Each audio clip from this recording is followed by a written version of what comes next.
Welcome back everyone. In this video, I'll show you how to create yourself as a Giga cartoon on Snapchat. So if you want to create yourself as a Giga cartoon on Snapchat, there's a filter on Snapchat which you can use to create that. So let me show you how to do this. So before you begin, you want to first go to your app store.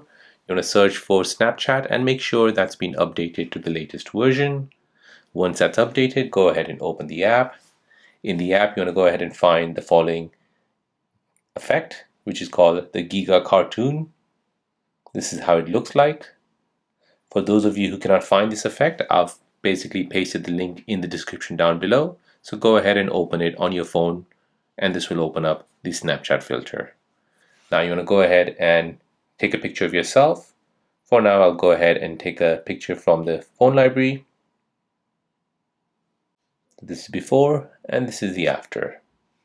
So there you go guys, that's how to create yourself as a Giga cartoon character on Snapchat. Now if you're new on the channel and you want to find out more about your iPhone, your Android phone, or any other social media apps, then don't forget to subscribe to this channel. Hit the like button if you find this video useful. Thank you for watching and see you in the next one.